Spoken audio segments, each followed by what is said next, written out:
Welcome back to Speak of the Devils podcast. My name is Sam Glavin, and joining me today is Dom Fusco and Sammy St. Jean. We've got a jam-packed episode lined up for you guys today. Austin Seabolt, former president of RDSN, coming on the show for the interview segment. And then we've got a sweet top 5 list coming at you. I won't spoil it yet. But boys, how are we doing? Good. Doing well. Feeling great. Glad to be here, as always. Good stuff. Good stuff. I figured we'd talk a little bit about the NFL today, what's going on in the offseason, maybe a recap of the season since the Super Bowl was just last week. I would like to point out today that J.J. Watt was they just mutually agreed to part ways with Houston Texans. What are some potential landing spots for him? I know that there's a couple players out there on Twitter that were tweeting at him already, see if they wanted to come to their specific teams. I'm not adding Lane Johnson, but that's just what's going on. Sammy, I'll throw it to you. Well, I mean, first you got to look at teams who have a lot of cap space, and while absolutely nobody really thinks New York Jets, they do have a lot of cap space this year. And actually, Deshaun Watson, speaking of the Texans, just came out and said that an agent on his behalf came out and said that probably not for the Jets. I know they were one of the potential suitors for him since they could take his cap hit. Obviously, this is wishful thinking. The Colts have a lot of cap space, but I don't see that happening. And other teams, I mean, you got to think of who has defensive needs. I mean, who struggled on defense? The Chiefs, although they're probably going to have a lot of cap issues. J.J. Watt's probably someone looking for a title right now, and they're a team with a really strong offense who might need to be as defensive as the team that just beat them. So that's a potential option. Yeah, the more and more I thought about this, I went back and forth. I could see him. I mean, he's definitely going to go somewhere where they can afford to pay him. It's just logical. But I also thought, what if a team with a relatively strong, young defensive line wanted to add a veteran like him? So I could even see him going to the Washington football team, mentoring Chase Young, working with that really already good front seven, and just kind of making them even better, which scares me. But that's definitely there. I could see him going to somewhere like the Colts, where, an already pretty solid defense that wanted to add a veteran that could be in title contention if they added a quarterback, if they added a piece here and there. So, I could see him. I don't know why I thought maybe the Dolphins, but then I was like, I don't think J.J. Watt's going to go to the Dolphins. So the two teams that came to mind for me for J.J. Watt right off the bat were the Colts and the Washington football team. Other than that, it may be interesting. I thought potentially maybe the Titans, who need to tighten up on defense as well, but I don't really see him. I kind of want to stay away from the AFC South with these teams that are coming to mind. So we'll see.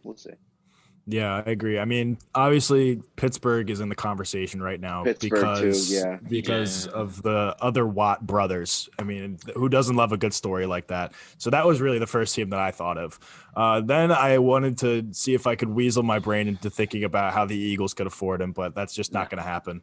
No. So I quickly took myself away from that, and I'm doing that live on the show just so Sammy and Dom can get off my back about it. So I agree that.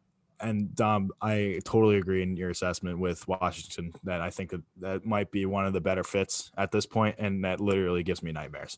So that would just not play over well, especially if we're going to be entertaining the idea of having a new-ish quarterback when in an experienced line if we have some guys retire. But yeah, I guess some other things. Maybe we could talk a little bit about the Super Bowl if you guys wanted to, but it might be a little bit stale by the time. To be honest, it was a boring game. Let's just move on. I agree. That game, It really wasn't a fun game to watch. The Bucks dominated. All right, our conversation's good. Fair enough. I'm glad we're all on the same page with that. I think that the J.J. Watt story right now is the biggest story in football at this point. I guess we could talk about Deshaun Watson and where potential places that he could end up. Idea. Adam Schefter came out and said that there's going to be possibly 18 quarterbacks moving this offseason, and he took the over on that. Let's talk some QB movement. Let's talk some QB movement, and we can start it off with my boy Carson Wentz. So Carson Wentz right now is probably one of the more highly talked about quarterbacks being moved right now. So, and the Bears and the Colts are currently in play right now for a potential trade, and it still hasn't happened yet. We've been talking about this for a week now, and it still hasn't happened yet. Sammy, I'm going to toss it to you. What do you think? All right, so everyone, after listening to this show, probably already has my understanding of how I feel about Carson Wentz and knows that I'm a Colts fan. If the Colts can get him and not give up a first-round pick, it's worthwhile. It's a worthwhile investment. But the one thing I will say when it comes to the Colts and why I wouldn't mind seeing going to the Bears instead is that they've been also, and I think the Bears as well, have been linked to Sam Darnold, and Sam Darnold will be a much smaller cap hit and a much smaller time investment because I'm pretty sure he has an option after one season where he could just opt out and the Colts would be free of him after a season should he not play well. So, I mean, if the Colts get him, okay, but I'd probably rather see them get Darnold solely because it's less of a risk. Yeah, I mean, we are about to enter into the dark age of Philadelphia sports, into the Philadelphia Eagles. Eagles, yeah. Because two things. Carson Wentz stinks last year. Just horrible, garbage. However, the organization pretty much ruined him, but he was a little baby about it, and now he's got a ginormous contract. Nobody wants him. So Taylor Heineke got signed by Washington. That was cool. Played one game in the playoffs, got a 2-year deal. Looks like he could be the starter there. I don't think he doesn't have anything to do with movement. I just don't really want to talk about the Eagles because I'm disgusted. Oh, all right. I think Jim. How about Russell Wilson? Russell Wilson made kind of a jerk of himself on whatever show he went on the other day. Yeah. I don't remember what show. I know he was in a GQ article too, which was a really, really weird read. I wouldn't recommend it. Yeah, I mean, I hate Russell Wilson. I'm sorry. I never have liked him. He's always just seems like he's very two-faced. He's very for the clout. I'm not a fan of Russell Wilson, so like, I don't really care for the drama with him, but whatever. Yeah. I can see Jimmy Garoppolo moving. I could see him getting moved. Colts, Colts. Back to New England, better option because I don't want Jimmy at all. I just don't want. His hair's too pretty for Indianapolis. I could see him. I could if Houston will do something dumb maybe and bring him in because Houston is just a dumb organization. Oh, what an awful organization! Just so brutal. I mean, if you look at, I saw there was a list of people that they've let go in the past 5 years or something. So now it's JJ Watt, the GM, a head coach. Their quarterback is about to be let go. So it's just an ongoing list of it's like a revolving door over in Houston right now. And it's absolutely brutal. Hopefully that's not going to be happening with the Eagles. Can we get Hard Knocks back on the Texans? I want to see the Hard Knocks back on the Texans. It would be hysterical. That would be a sight to see for sure, especially if Deshaun Watson gets moved and they have literally nobody to build around. If Deshaun Watson gets moved, they have nobody. I don't know what they're going to do. This might be the first franchise we see fold in a long time. They still have David Johnson, who they got for DeAndre Hopkins. It's looking right because the NFL is a running backs league now. Yep. The AFC South is getting worse, and the Colts are getting happier. That's all I got to say about it. All right, well then I guess we'll leave it at that, and we will head right into our interview with Austin Seabolt. And a quick word from the Grazery: healthy, not boring. That's not just their motto. Or that's not just the motto of the Grazery, but is also their promise to you. Visit the Grazery today and indulge on fresh Mediterranean-inspired salads, sandwiches, and soups, among other great options on a menu that serves both breakfast and lunch. Eat in or take out. No reservation needed here. So hurry on down to 156 West High Street, just yards from the campus, and enjoy a fresh and feel healthy meal today. All right, welcome back, Red Devil sports fans, to the interview segment of Speak of the Devils podcast. Today we have a very special guest lined up for you all today. It's none other than former RDSN President, Austin Seabolt. Austin, how are you today, man? Good. It's so glad to talk to you guys again. It's pretty cool. You got some advertisements on this thing now. You guys are really taking a step up from where we had it. Proud dad Austin Seabolt over there. Mm-hmm. That's right, Austin. I'll start us off with the questions today. Just tell us a little bit about what you're doing now and how maybe RDSN helped you out with that. Yeah, for sure. So I'm currently the video production intern with Nova Nation All Access, which is the video department within Villanova Athletics. So, a couple hours east, right near where Dom's at, right outside Philly. So it's been great. We, similar to what Division III, we didn't have fall sports. So basketball season was our first thing, which, Villanova basketball is a pretty big deal. So that's been a lot of fun. Been able to shoot a lot of highlights, edit a lot of videos for them, do a lot of creative stuff. So I've really been enjoying it. Just now we're starting to get in the swing of all of our spring sports are in the spring, and then all of our fall sports are also in the spring. So we have a crossover season between basically every sport in the school is playing right now. So it's kind of crazy, but I'm enjoying it. It's a great time. Obviously I wouldn't be where I am without RDSN. So I came to Dickinson because I was playing football and baseball there. As Sam, Dom, I was teammates with you guys. When that ended, I got involved with RDSN. Shout out to Christian Payne, who's not there anymore, but he got me involved. And yeah, I had no interest in media or anything like that, creative video, until I started with RDSN, and then I kind of found this passion for it and for storytelling. So yeah, I'm eternally grateful. I majored in policy management, which doesn't have anything to do with what I'm doing right now, but RDSN was what made my career. So yeah, I think all the four of us in the chat right now, we all have that in common. At least for me, I also didn't think I wanted anything to do with media. And I know now, the four of us are all pursuing in some way media as either a career, a hobby, a side hustle. So how were you able to leave two sports that you really love? You came to athlete as not just a single sport athlete, but as a two sport athlete. And obviously, you went through the whole ACL tear, and I went through the same thing. How were you able to transition from being an athlete to then the production, that whole side of things? Yeah, it was definitely tough. It was tough when I stopped playing. It's similar. We had the same ACL thing.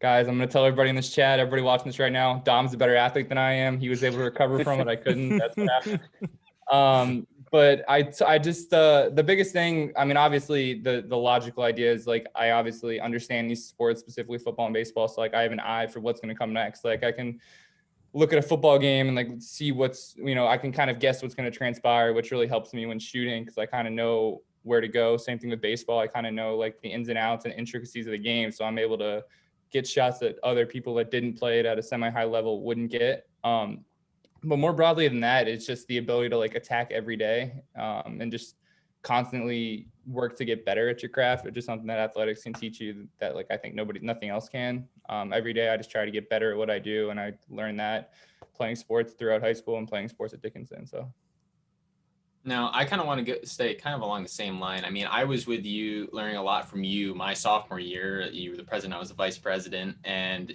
you were doing a lot with progressing yourself along the video editing curve. And I saw a lot of the stuff you were sending out to different companies, you were looking for jobs and all that kind of stuff.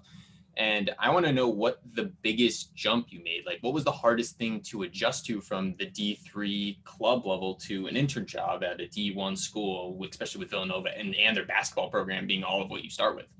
Yeah, I would say the biggest thing was the amount of stakeholders involved with everything that we do as a department, I do personally. So at Dickinson, it was us, RDSN, the head of RDSN, which whether it be Christian for me or Justin now currently, and then maybe the coaching staff and the athletes on that team tops. But here, for example, with our basketball team, we have, Jay Wright, our head coach. We have 3 assistant coaches. They have 2 directors of basketball ops, and then they have people within the marketing department.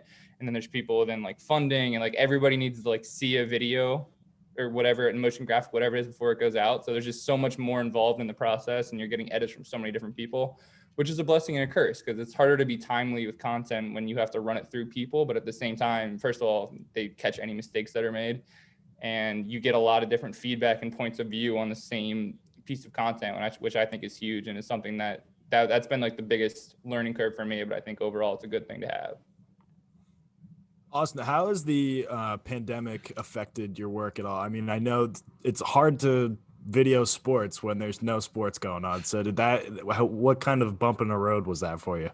Yeah, that was tough. So my position was originally supposed to start in August. I got pushed back to October because we didn't have fall sports, as I mentioned. So that's been difficult. And even now, we're very conscientious of COVID, which is a great thing. I'd rather be like that than just nobody cares, obviously. So we have no fans at our games, no, like, not even like parents and friends, like friends of the players and stuff like that. So that's definitely an impact, because like it's weird in an empty gym. Like we have like piped in crowd noise, but it's not the same as like having actual fans there. Yeah. And then we also, have restricted content and have to be more careful about like what we're doing around the athletes. And like we don't shoot games from courtside anymore. We shoot them from the stands just to keep us further away from them, which has definitely forced me to be more creative. Because when you can get really tight on the players and they're dunking and the lights above their head and they look, big and like they look superheroes and you're shooting low to high, it's pretty easy to like make stuff look good. But when you're in the stands, extra 30, 40 feet away and you have to shoot differently. So it's definitely a crutch that I used to use that I'm trying to like learn how to creatively break through, which in the long term is a good thing, because you never know where you'll end up in the future as far as where you're allowed to shoot from or do anything like that. So for RDSN, and for anyone listening, the way RDSN works is we have a multitude of people. It's not just me, Sammy, and Sam. When Austin was there, it wasn't just him. We have so many people that do things behind the scenes, and it's really not at all possible without kind of having the structure of having the leadership, having those people who are willing to not be broadcasters, who are willing to work the camera and do things like that. So did you fall in love with just shooting and creating videos? Because I know you and I, and we've all broadcasted together. You've done obviously photography, you've done production. What about video editing and shooting sports? Like, when did you know that was what you really wanted to pursue? Yeah, so that's actually funny, because when I first got involved with RDSN, I was a broadcaster.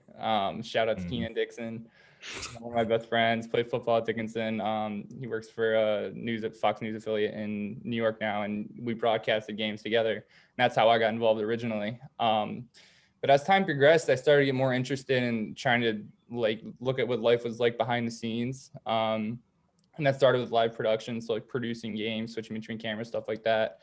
But I'd always had an interest in like embracing creativity through media. Like I don't know if you guys did this, but like when I was a kid, like I'd go on YouTube and look up like Nike commercial, and I just watched Nike commercials for like 5 hours. And at the time, I had no idea what I was looking at. I just knew that it was something that I enjoyed, that that gave me an emotion, that like I could feel something from watching this. And that's like something I didn't really realize I wanted to do until RDSN, and I started to get involved behind the scenes. Christian Payne, who at the time was running the show, was really great and bringing me along, letting me try things. If I had, this was the fall of my junior year, I think it was.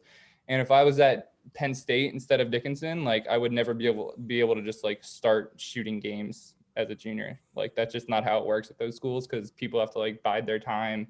They start as freshmen, work even at Villanova, like you have to work your way up. So that's why I'm so grateful about going to Division III school and going to Dickinson, is because I was given opportunities and I was able to do stuff that I wouldn't have been able to do at a big school. So if I was like, hey, I want to try shooting this game from over here, or I want to try like doing this during media day or whatever, everybody's like, okay, cool, that sounds good. Whereas that wouldn't happen in other places. So that made the transition a lot easier for me. And then from there, I just kind of kept with it and kept enjoying it. It never really felt like work to me. It still doesn't. So.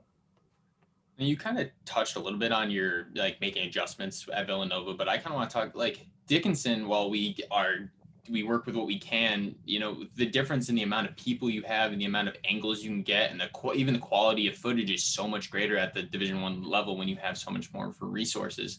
So what kind of, it's probably mostly a benefit. What kind of, difference do you see in your own ability to edit with all the different variety of angles, all the different variety of, shots that you have at your disposal? Yeah, I think the biggest thing, at Dickinson, most of the time it was just me shooting a game from the sideline. There were a couple games where we had like 2 people. That was the most. At Villanova, we have myself we have 2 full-time video people that are, my bosses. So when you have 3 angles at a single game, you just are able to catch so much more. Like you don't miss a play. You know what I mean? If you're a single shooter at a game, especially like bigger fields like soccer, football, something like that, lacrosse, you have to like kind of accept that you're not going to catch everything, because if you try to catch everything, nothing's going to look good. But when you have multiple people shooting, who are all, full-time employees and know what they're doing, you have so much more coverage, we call it. And you're able to get so many more small details that just can kind of build a highlight video or a cinematic recap or whatever it is. It allows you to build things a lot easier than if you're doing it yourself. So that's definitely been a huge thing. Austin, we asked this question to all, if not most, of the alumni that we have on the show so far. What does wearing the red mean to you? Yeah. So the reason I actually came to Dickinson, nobody really knows the story. Coach Bro, who retired before Coach Fordyce got there, he was the coach. His last year was my freshman year, and he was the coach who recruited me. And the way he explained it to me, it always kind of stuck with me because it was part of the deciding factor of why I came to Dickinson, was like just the culture around it.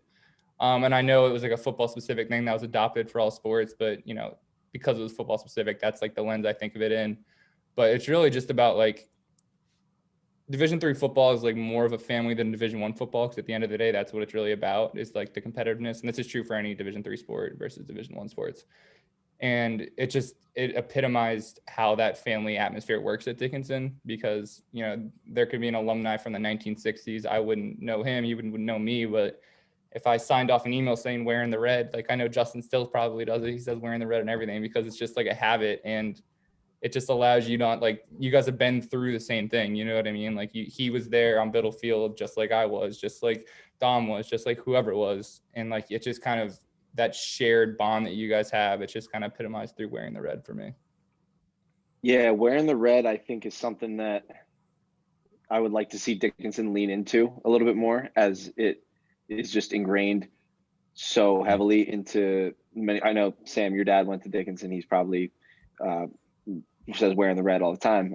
Like, yeah, Justin, he signs with wearing the red. Whenever I talk to an alumni, they sign at WTR wearing the red. In our locker room, we have, in the center, we have honor to those who wear the red, which is something that caught my eye when I visited, and it's something that doesn't get talked about enough, is honor those who wear the red. So yeah, I just appreciate that genuine answer there. I kind of just had one more question for you on my end, and that was, as we, you know, as some people know, like, I create content outside of RDSN too, and you know, so do you, and so do these guys as well. It is very difficult to stay consistent sometimes, and a lot of the times you get some really tough criticism. So, like, you know, the way that I've learned to, when putting out content, is like, you learn, then you create, and then like you see what you did wrong, and then you go back and you just repeat the process until it gets better and better. Specifically for me, editing has been, working in Premiere, working in Final Cut, has been like the most difficult part of media, and honestly, that's one of the things you specialize in. You know, what kind of advice do you have for anyone looking to get into media when it's just really a daunting task? It takes a lot of hours to learn even one little thing, to improve on one little thing. How have you been able to do that, and to now like leverage those strengths that you've made to now have a full-time position? Yeah. So, you know, as I mentioned before, I was a policy manager major. Obviously, Dickinson doesn't really have a full-time media major. So I was entirely self-taught. YouTube University is what we call it in the industry. And it is helpful to have a subject that you could always be filming. Cause like, I know, Dom, you do like a lot of like talking heads about, like, you know, you talking to the camera. And that's like another example of it. I obviously had Dickinson sports. Like, I always had a subject to do and subject in mind. It's kind of tough when you're like, oh, I'm going to walk around my house and make a video sequence out of what my rooms look like. You know what I mean? Cause like, that doesn't allow you to do a lot of storytelling. It's really difficult to tell a story about just a place. But if you can, like, if you want to do sports media, for example, if you reach out to a local high school soccer team, high school football team, whatever it is, they would always look for, you know, help for people who are learning. They always want any content they can get. If you can have a subject to start with, and after that, I would just say it's just repetition. So like After Effects, which is how you do like crazy motion graphics and stuff. When I first downloaded, I was scared to just even open the application. Like, I had no idea what I was doing. And then one day I was like, okay, I'm going to learn how to do this. And I went to YouTube, and it was like simple After Effects graphic. And I watched the YouTube video. It was like 10 minutes long. The first time I had no idea what he said. So I had to watch it again and watch it again. And then I opened it up and I just kind of worked through it. And that's really the way you do it. YouTube is a huge resource for me, because you'll find YouTube creators who have done literally everything, and they'll do step-by-step process of literally anything. And from there, it's just kind of getting the reps and working your way through it. And at first, your stuff's not going to be good, but eventually it's going to work itself out and you're going to figure it out. what is your like dream project? I know like as creators, like, I have like some things that like, if you get there, it's not like you reached your goal, but it's like that would be awesome. What is like one of your dream projects that you would like to do or work on or anything like that? Yeah, so actually, like, there's a couple things that are really on my big bucket list. This might be kind of a long answer, but I enjoyed rambling on about it. So, the number one thing is my number one goal as far as like a full-time position is I want to be the creative director for a professional sports franchise, whether that's NFL, MLB, NBA, WNBA, whatever it is. I think that would be really cool because they can break the boundary. Obviously right now I just do video, but they can kind of break the boundary of just video, just photo, just graphics, just social media. And they can kind of encompass like an entire strategy for what a team is supposed to look like. It's supposed to sound like, it's supposed to feel like for like the fan base and everybody like that. And I think being able to create like a whole strategy for a team like that would just be like a dream come true because you can really kind of shape the history of that franchise. As far as individual events or projects, obviously, shooting a championship for a team that you work for is the goal. I have a couple of friends who work for the Bucks, and obviously that they just won the Super Bowl, and like that was like a dream come true for them. But the two biggest single events I'd have to say are shooting either the Olympics or the World Cup with Team USA. That's just, I've always loved the Olympics and the World Cup. I love supporting United States sports because of the nationality, the camaraderie. It just all feels, it just feels like it's more than just a sport at that point when you're representing a whole country. And I've always thought being a part of that is a big deal. So World Cup 2026, knock on wood, fingers crossed. So let's go. Right. Let's go. Austin, thanks so much for coming on the show, Sam, man. I really appreciate it. I got one more. And this is a transition question. Question. Since you're a Bucks fan, I'll come to you. Obviously, you guys just won the Super Bowl. Tom Brady got his 7th ring. And our list at the end of this is who is the greatest GOAT of all time? And we're going to rank our top 5. I want to hear who is your number 1. Is this just team sports? It could be absolutely anyone. It could be a horse. It could be whatever. Brady's not number 1. Spoiler alert there. Just because I think he might be the best winner of all time, but I don't think he's the greatest athlete ever or the greatest at their sport ever. Jordan's up there because I think he's the greatest basketball player and the greatest winner of all time. Although it's tough because LeBron is like, when you're in an argument with somebody else for just your sport, I feel like you can't be considered the greatest of any sport. So that's like a weird one for me. Serena Williams is really up there, 23 Grand Slams, one while she was pregnant. Other than that, Jim Thorpe, I think, is the greatest athlete ever. That's a throwback for you, but I just read a book about him, and I'm pretty sure he's actually the greatest athlete of all time. So that's probably. Shout out Carlisle. Yep. Yeah, there you go. Yep. Shout out Carlisle. All right, Austin, I think we're all good now, hopefully. Thanks very much for joining us today. We really appreciate it. Yeah, thanks for having me, guys. See you, Bolt. Later. Bolt. Another word from the Grazery: complex is something no coach or athlete wants to deal with, which is why every team aims to keep schemes and execution simple, so success is easy to achieve.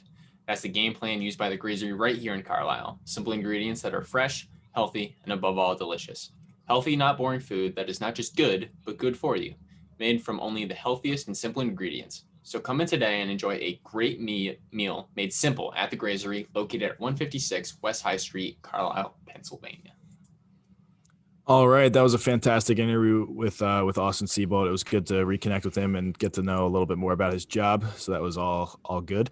We're going to move right into our top 5 segment, and we're going to go with the top 5 GOATs just across sports. So anybody that we could think of that we could attach the GOAT label on. That's what we did. And I think that we're going to have some pretty different lists.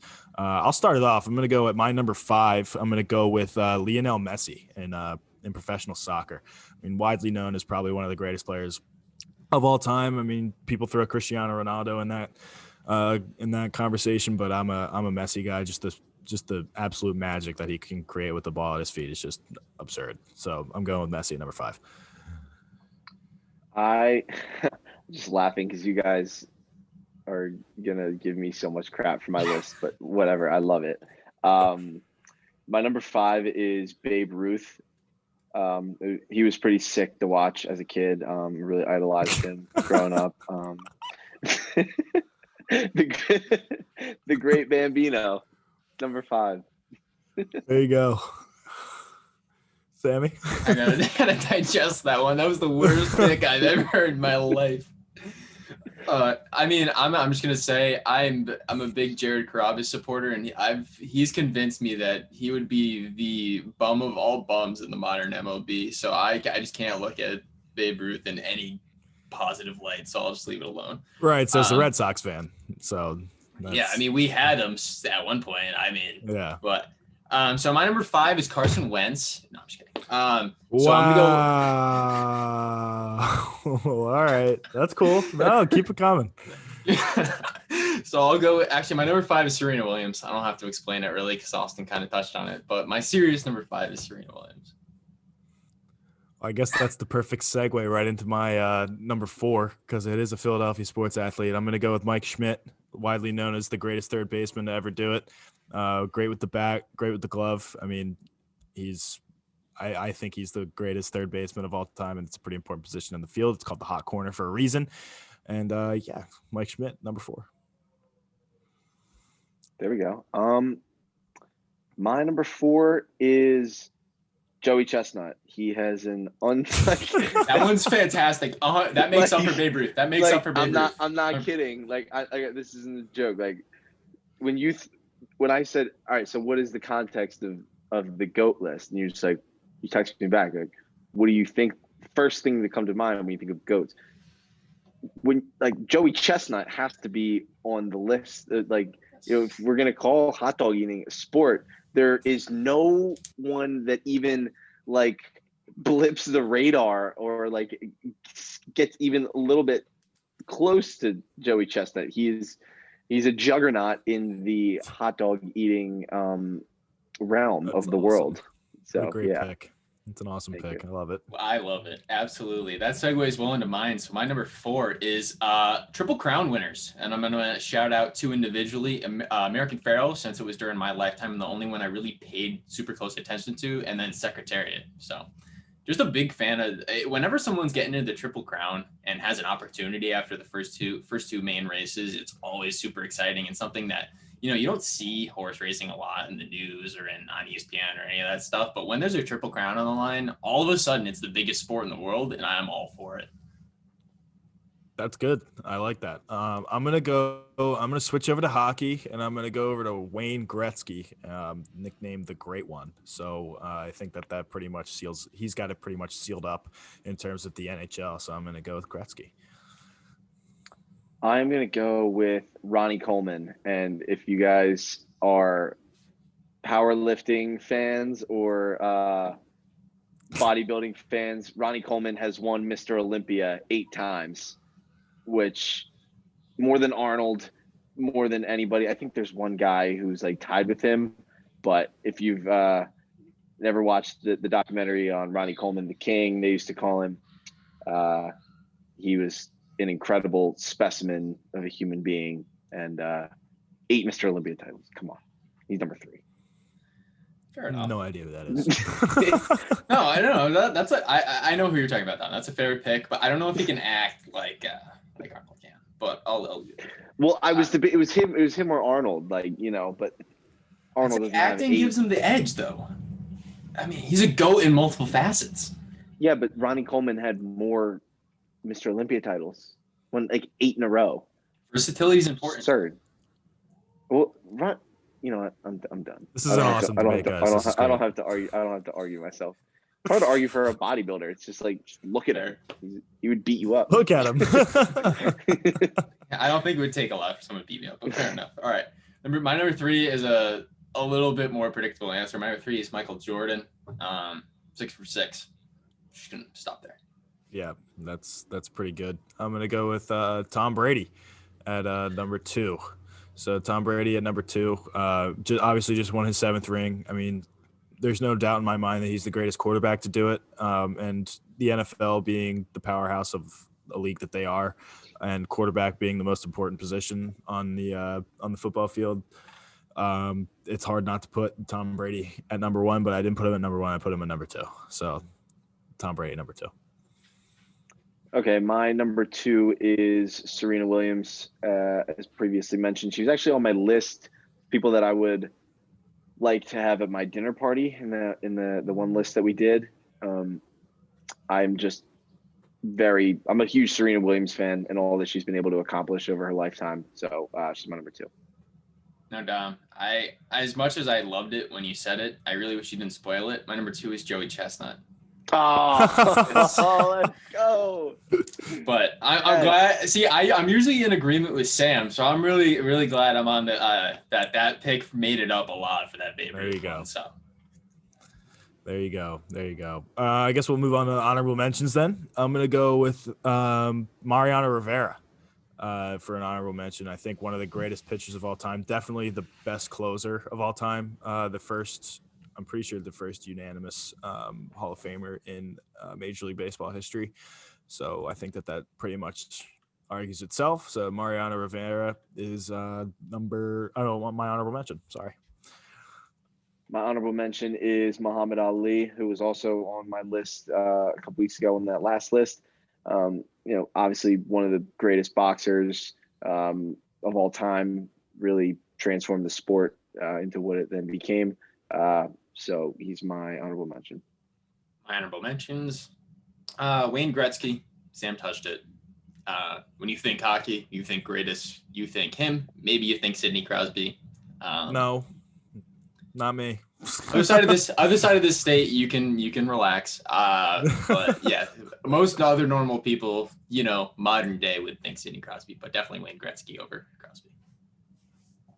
All right, my number 1. Shocker. I didn't go very unique here. I went Michael Jordan, 6 for 6. That's it. Yeah, I tried to do something out of the box, but like Michael Jordan, Mm-hmm.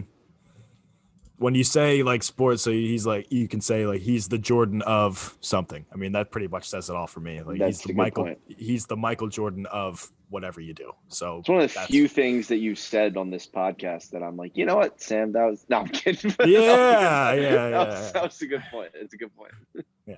You know what? So I mean, I want to come out here and just say Tom Brady's the greatest winner of all time, but I don't think he's the greatest. Like I agree with what Austin was saying. He's not the greatest quarterback. Necessarily. He's not the greatest athlete in this sport.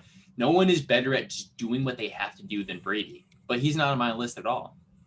Bill Russell is my number 1. He's the number 1 GOAT in the NBA. And you can look at me because I'm a Celtics fan. You can do what you want. But Bill Russell has 11 NBA titles. He won some of them while being a player coach. Like, I mean, you can talk to me all you want about Michael Jordan. He was number 3 on my list, but he has more rings than he has fingers.